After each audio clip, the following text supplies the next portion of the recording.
this.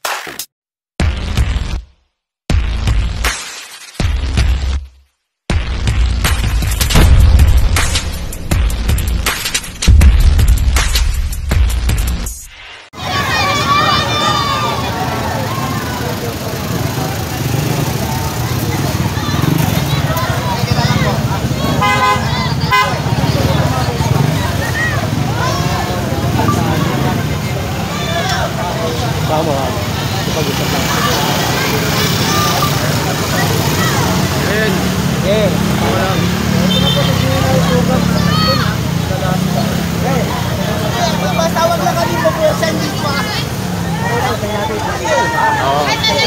Sinong team leader ng demolition? Tawag lang kami po po sa hindi pa. Kasi ano si... Kausapin niya, kausapin si... Siguro naman hindi mo lang kung saan na-relocation. Masakit naman mawala ng bahay. Bakit saan mangyari? Alam niyo ba? Tama. Wala naman sa relocation. Kaya natin yung para maging mapayapa tayo, ha? Sige. Kausapin mo na yung team leader, ha? Ako ko naman sa pag-uusap. Diba? Mapapag-usapan niya. Kung ano yung magdidesisyon, mapapag-usapan naman. Pag-usapan muna natin, ha? Relax lang, para wala tayo ano. Relax lang, please. Wala. Hindi kailangan natin mag-kita, mag-ano. Tayo Pilipino. Sige. Engineer Bulano, Engineer Bulano. Ako si Ay, ikaw pala. Kasi solusyon. Gusto ka naman kasi, tama-tama si Sawan. Napabayang kayo, tumating kayo para Gusto ka naman, tama-tama niya. Para alam mo na po ang traffic. Para hindi na magpapag-traffic, tama. Sabi Pero mga po traffic, sama kanina. dito kami, tatlo kami kagawad.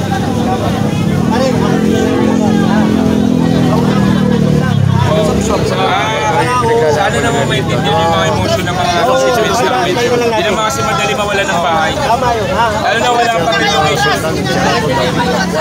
Paano mo na ng bahay? Pag-usap tayo. Atras mo na ng bahay. Para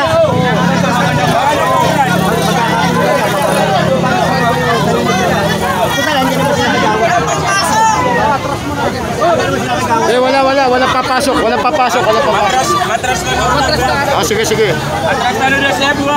Nakalitan ng mga sa traffic. Oo, mag-focus tayo ng traffic, ha? Pinalapit ko sa inyo. Opo. Sige. Okay. Nasa pag-uusap na kayo. Ako kami na pupunta doon. Halika. Kausapin nyo. Lahat naman yan, makukuha sa usapan.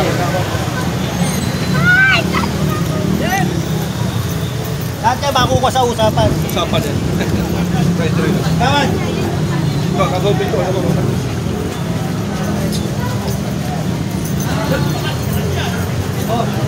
Good morning. Kayo kagawa dito? Si Chairman, nasa? Sa loob. Pwede bang makausap? Opo, pwede po.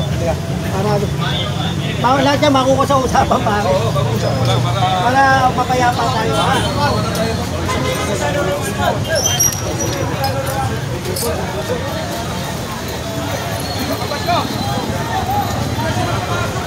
Pare, huwag na pasunod din, ha? Isa lang. Teka, wala lang sa sunod. Huwag lang kayo. Huwag nila papasukin yung iba.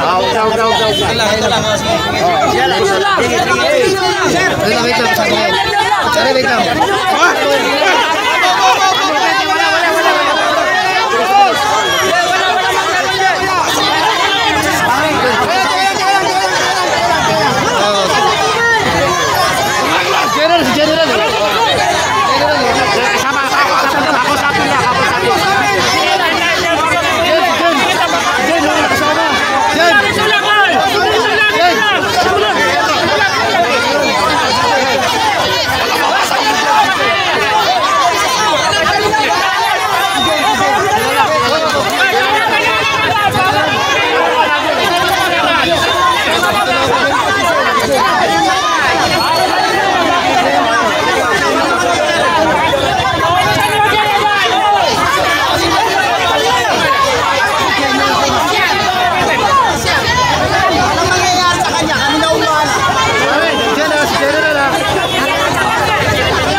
Swerte. Ayun, official lang. Eh, nakakulay pula sa kagawad dyan. Sa sombrero. Kagawad. Gawad yan, nakasombrero sila.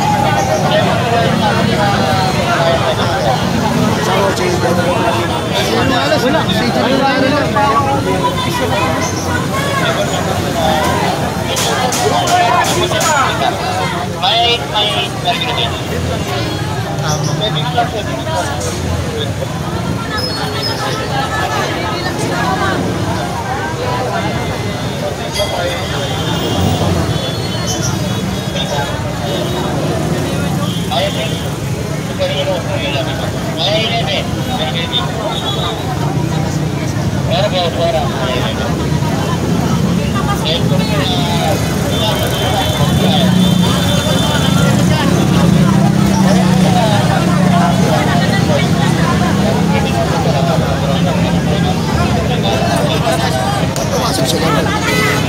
Yes, Chip.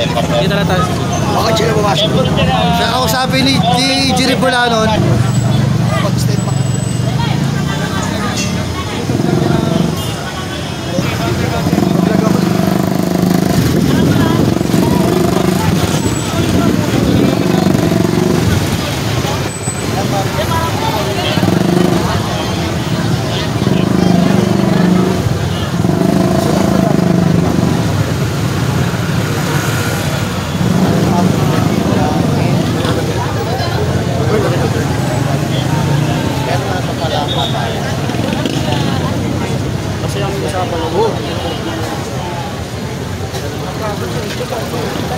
Nakapasok man.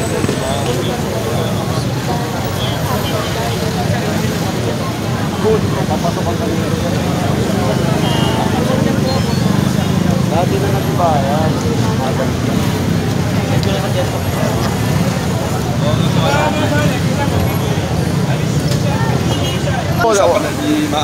Nakukuha lahat sa diplomasya. Dapat ano naman, makapag-compromise lang.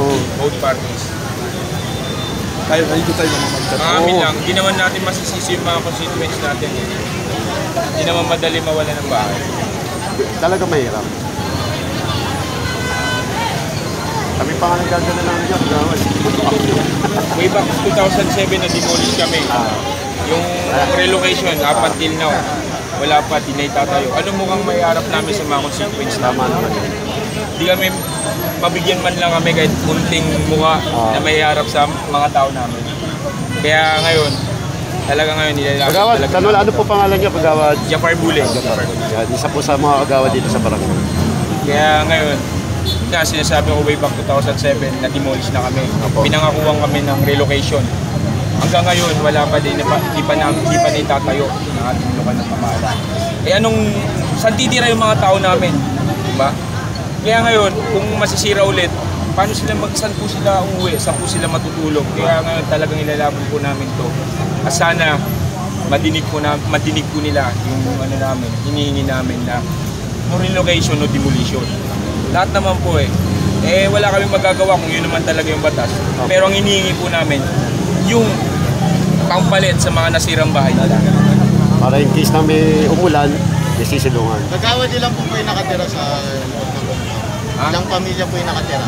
May sa konti lang naman itong mga nasa 50. 50 na kakabayan.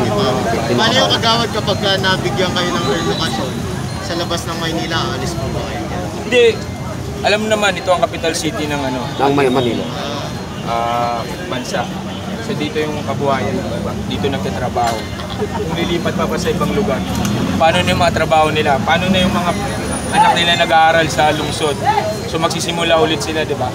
Kung sana mabigyan kami dito sa around area na to ng pabahay nila, mas maganda. Pero kung bibigyan kami sa mga urban area na malayo sa syudad, napakasakit yun. Lalo na sa mga tao na dito na una sana, dito na lumaki. O, dito na lumaki. Tsaka yung mga anak nilang iwan nilang mga pag-aaral nila, edukasyon nila. So yun sana, ang hinihingi namin, yung relocation sana, dito lang din sa lungsod kasi mahal na ho namin 'to eh. Dito na ho kami pinanganak, dito na ho kami lumaki. Dito na ho kami mamamatay. Kagawad, total, nandiyan na naman po si General Sukat tsaka si Engineer Opo, Bulan, sana nag-usap na opo, po wala sila. namang problema. Makuha sa maganda pong Opo. diplomasya. Sana ho, maganda ho yung kakasunduan. Sige po, Kagawad, salamat po, Maraming magpay po kayo. salamat. Sige po, sige po.